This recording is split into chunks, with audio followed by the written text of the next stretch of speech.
Apakah kalian menyadari bahwa tanda-tanda alam tidak hanya terjadi ketika ada bencana saja? Kita mungkin pernah atau sering mendengar bahwa hewan-hewan yang ada di gunung akan keluar dari hutan dan turun ke daerah yang lebih datar apabila gunung meletus akan terjadi. Atau ikan yang dalam jumlah banyak tiba-tiba ada di pesisir pantai apabila akan terjadi tsunami. Ya, itulah tanda-tanda alam, sebuah isyarat yang memberikan sinyal akan ada sesuatu yang terjadi. Nampaknya tanda-tanda alam itu pun terjadi kepada timnas Indonesia. Setidaknya ada 3 tanda-tanda alam bahwa Indonesia akan benar-benar mewujudkan mimpinya untuk bermain di Piala Dunia. Apa sajakah tanda-tanda alam itu? Dan mengapa bisa terjadi? Maka simak video ini hingga selesai.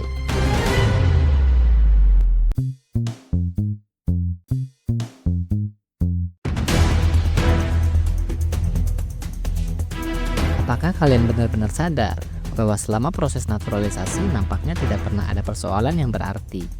Dari generasi ke generasi, nampaknya hanya ada satu pemain yang prosesnya agak alot. Kita coba flashback sedikit ke belakang. Kita mulai dari Januari 2024. Ada nama Justin Hubner. Pemain yang terlihat paling kurus ini memulai debutnya pada 2 Januari 2024 saat timnas Indonesia menjalani laga persahabatan dengan Libya. Namun bagi Hubner, debut itu terbilang tidak memuaskan karena Indonesia jadi lumbung gol dengan skor telak 4-0. Masuk ke bulan Maret, ada 4 nama yang masuk dalam skuad Garuda. Ia adalah Jay Izzes, Nathan Joe, Ragnar Oratmangun, dan Tom Hai. Namun keempat nama tersebut tidak debut secara berbarengan karena ada hal administratif yang saat itu belum dirampungkan. Jay Izzes dan Nathan Joe, 2 nama yang menjalankan debutnya terlebih dahulu. Kala itu mereka turun di GBK untuk menjamu Vietnam dalam lanjutan kualifikasi Piala Dunia. Berbeda dengan Justin Hubner, debut mereka berdua sesuai dengan ekspektasi publik. Meskipun tidak menang secara telak, tapi setidaknya Indonesia saat itu mampu membuat Vietnam menangis dan tidak bisa membawa 3 poin. Seketika nama Jay Izzes dan Nathan Joe pun melambung, menjadi buah bibir di berbagai warung kopi, memunculkan sebuah harapan baru yang selama ini ditunggu-tunggu. Selang beberapa waktu, kekuatan pun semakin bertambah. Optimisme semakin menguat meski bermain di kandang lawan. Sejarah pun kembali terpecahkan. Karena sudah 20 tahun lamanya, Indonesia tidak bisa menang melawan Vietnam di kandangnya.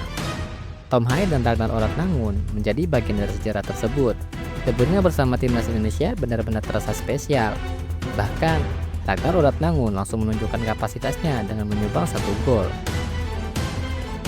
Melangkah ke bulan Juni, ada sosok yang saat ini posisinya nampak tak tergantikan. Ia bahkan menggeser posisi nyaman Pratama Arhan di lini pertahanan sisi kiri.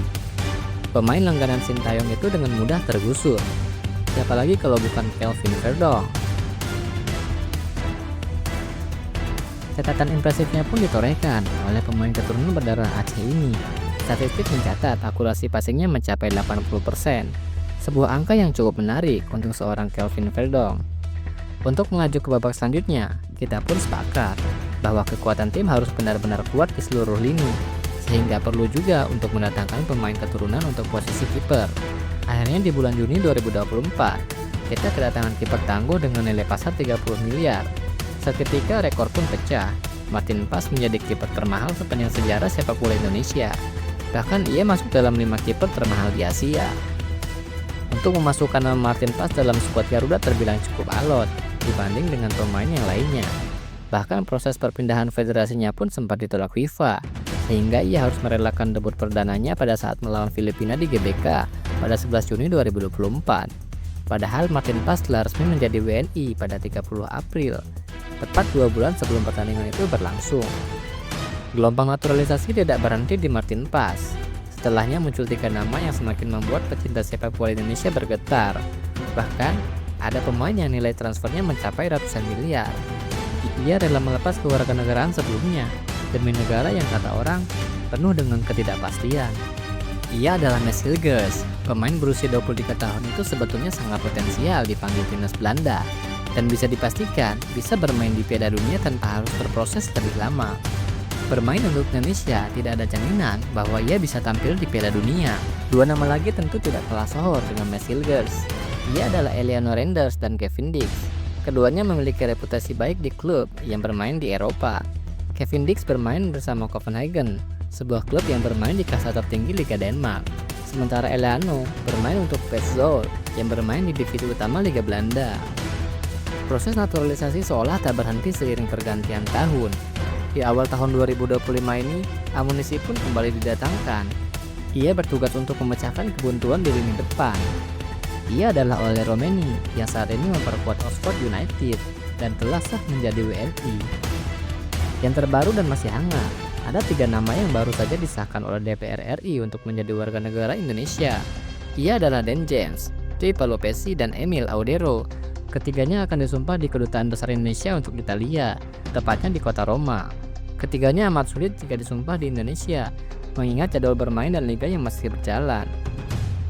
Jika kita sepakat mengatakan bahwa program ini hanya untuk berlaga di Piala Dunia, maka hal itu tentu keliru. Program ini bukan hanya sekedar bermain di Piala Dunia, melainkan sebuah momentum agar apa yang kita cita-citakan mengenai kemajuan sepak bola Indonesia bisa terwujud. Ke depan, kita berharap akan ada Maskagers baru yang terlahir dari berbagai pelosok Nusantara, atau Martin Pass yang murni 7 turunan asli lahir di Indonesia.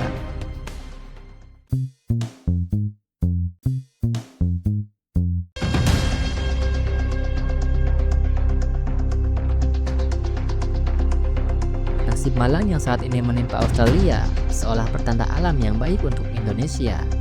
Ada sebuah ketakutan yang semakin mendalam setelah banyaknya pemain yang dinaturalisasi oleh Indonesia.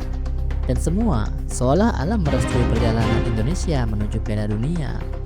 Australia saat ini sedang diterpa badai cedera. Bahkan badai cedera tersebut menimpa 3 pemain kunci Australia. Bukan main kepala jika pilar-pilar utamanya gugur sebelum permainan dimulai. Membuat pelatih Tony Popovic harus bekerja lebih ekstra. Kalian masih ingat dengan momen ini? Ia adalah pilar andalan Australia yang sulit untuk dilewati. Secara postur, pemain ini sudah pasti lebih unggul. Beberapa kali pemain kita sulit untuk melewati pemain ini. Ya, pria jangkung ini bernama Harry Souttar. Harry Souttar dipastikan akan absen melawan Indonesia setelah mengalami cedera saat membela timnya Sheffield United yang bermain di ajang Championship. Pria dengan nilai pasar 139 miliar itu harus istirahat bermain bola selama 12 bulan. Pilar kedua Australia yang cedera masih di sektor pertahanan. Ia adalah Jordan Bos. Jordan Bos saat ini bermain untuk FC Westerlo, sebuah tim yang bermain di Liga Utama Belgia. Jordan Bos dikabarkan mengalami cedera hamstring saat melawan Standard Liège pada awal Februari lalu. Cedera Jordan Bos belum bisa dipastikan kapan akan pulih. Dan yang terakhir adalah Riley McGree. Ia merupakan pemain andalan lini tengah Tony Popovic. Ia telah bermain sebanyak 13 kali selama kualifikasi Piala Dunia dan berhasil menyumbangkan 1 gol dan 2 assist.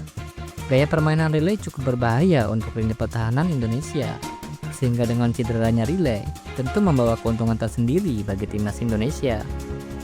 Dengan absennya para pemain pilar itu, membuat mimpi buruk Australia kalah di kandangnya akan semakin nyata pada 20 Maret mendatang.